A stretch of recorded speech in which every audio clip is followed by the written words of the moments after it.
बिस्मिल्लाहिर्रहमानिर्रहीम। अस्सलाम वालेकुम स्टूडेंट। फंक्शनल इंग्लिश में आज हमने मुख्तलिफ़ डेफिनेशंस करनी है। सबसे पहले है सिनोनिम्स। ठीक है, सिनोनिम्स कौन से अल्फाज होते हैं जिनके सेम मीनिंग होते हैं। दूसरे लफ्ज़ों में हम इनको अल्फाज मुतरादफ़ भी बोलते हैं। ठीक है, these are the words that have almost identical meanings. ठीक है, कि वो अल्फाज जिनके तकरीबन एक जैसे मतलब होते हैं, सेम मीनिंग्स होते हैं, उनको क्या कहते हैं, सिनोनिम्स कहते हैं। ठीक है, फॉर एग्जांपल यहाँ पे एबल और कैपेबल, ठीक है, दो लफ्ज़ हैं लेकिन दोनों के जो मतलब हैं वो एक जैसे हैं। ठीक है, दोनों का मतलब काबल है। इसी तरह इवेंज है और रिवेंज है, दोनों का मतलब बदला लेना है। ठीक है, उसके बाद आते हैं एंटोनिम्स। एंटोनिम्स को अल्फाज मुतजाद भी कहते हैं। Antonyms are words opposite in meanings. ठीक है, जिनके जो मीनिंग्स होते हैं, मतलब होते हैं, एक दूसरे के मुखालिफ होते हैं। ठीक है, फॉर एग्जांपल लाइट है तो इसका उलट क्या होगा, डार्कनेस। ठीक है, होपफुल है तो होपलेसनेस। ठीक है, यानी कि ये इनके एंटोनिम्स है। लाइट का एंटोनिम डार्कनेस है, इसका मुतज़ाद जो है, और होपफुल का होपलेस।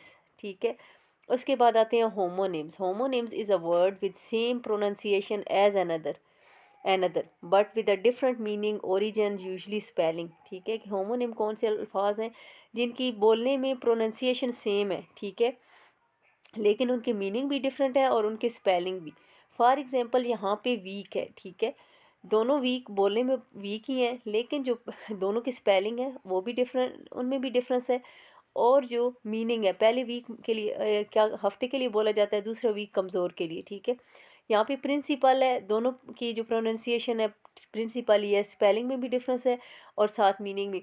एक प्रिंसिपल के लिए इस्तेमाल किया जाता है, दूसरी असूल और कवानीन के लिए। ठीक है, आल्टर है, आल्टर की भी प्रोनाउंसिएशन सेम है, लेकिन दोनों की स्पेलिंग में भी डिफरेंस है और मीनिंग में भी। पहले आल्टर जो है, पहले वाला जो आल्टर है वो चेन के लिए इस्तेमाल किया जाता है, जबकि दूसरे वाला आल्टर कुर्बान गाह के लिए। ठीक है, उसके बाद आते हैं पैरोनिम्स। ठीक है, a word that is derived from the same root as another word but different in meaning, यानी कि इनकी रूट तो सेम होती है लेकिन इनके जो मतलब होते हैं वो एक दूसरे से मुख्तलिफ होते हैं। फॉर एग्जांपल यहाँ पे अफेक्ट है और इफेक्ट है। ठीक है, अलाउड है, एक का असर होना है, एक का असर है। ठीक है, अलाउड एक का इजाज़त है, एक का बुलंद आवाज़ है। अब दोनों के मीनिंग में भी डिफरेंस है, स्पेलिंग में भी डिफरेंस है। ठीक है, लेकिन ओरिजिन एक है।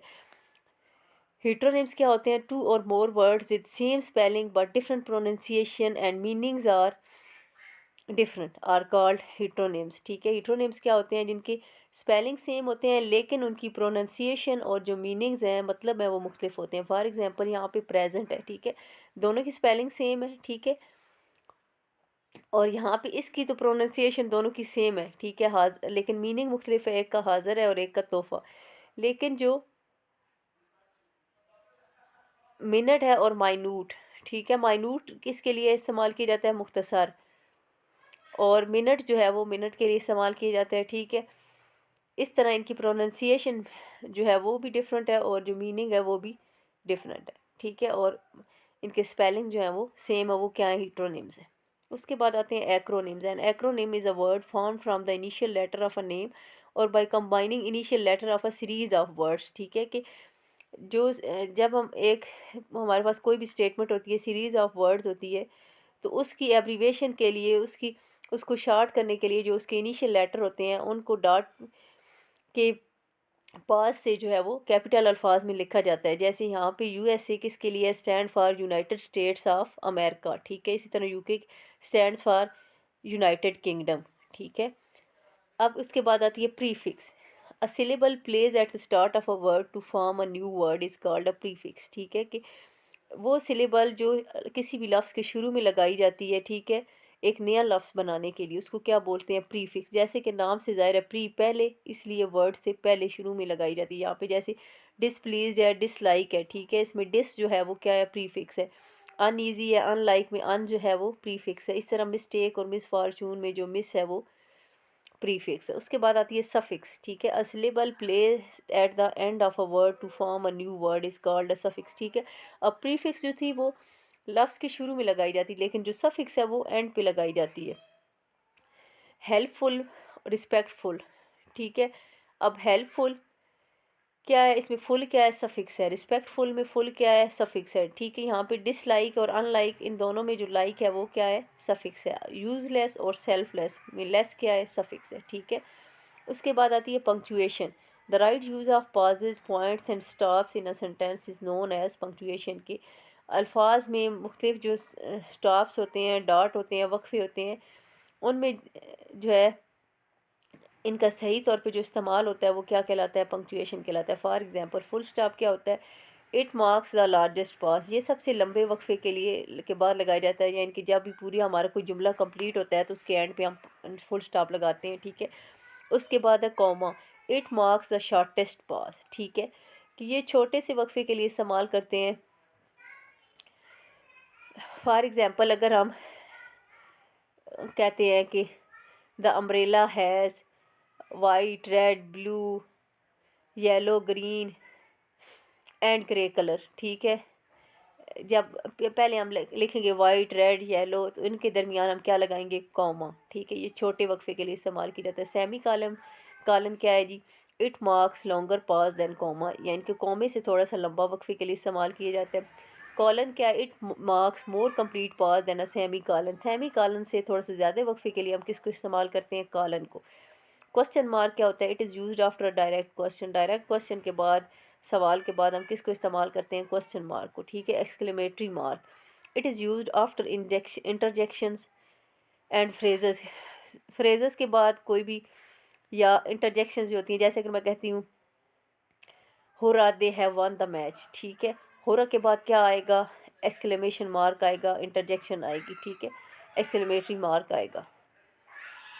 उसके बाद इन्वर्टेड कॉमास। इन्वर्टेड कॉमास क्या होते हैं? It is used to enclose exact words of the speaker की, किसी भी स्पीकर के जो एग्जैक्ट वर्ड्स होते हैं, यानी कि एज इट इज़ जिनको लिखना होता है, उसको स्टेटमेंट को हम किसी के अंदर इनक्लोज करते हैं? इन्वर्टेड कॉमास के अंदर इनक्लोज करते हैं। या कोई प्रोवर्ब है किसी की, ठीक है, कोई सेइंग है, नाइस सेइंग है, तो उसको हम किसके अंदर क्लोज करेंगे? इन्वर्टेड कॉमास के अंदर, ठीक है।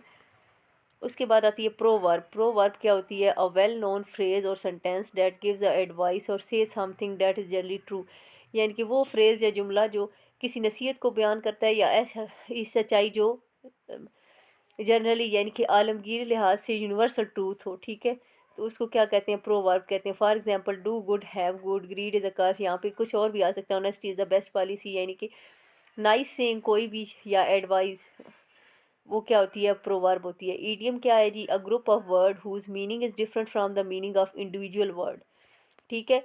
यानी कि ईडियम में क्या होता है? इसमें ग्रुप ऑफ वर्ड्स होते हैं, यानी कि अल्फाज का ग्रुप होता है, ठीक है, और उस ग्रुप में हर लफ्ज़ के इंडिविजुअली अलग अलग मीनिंग होता है, लेकिन जब उनको इकट्ठा लिखा जाता है तो उस स्टेटमेंट का मीनिंग उससे बिल्कुल मुख्तलिफ होता है। Is called an idiom. For example यहाँ पे अगर let the cat out of the bag, ये एक ईडियम है।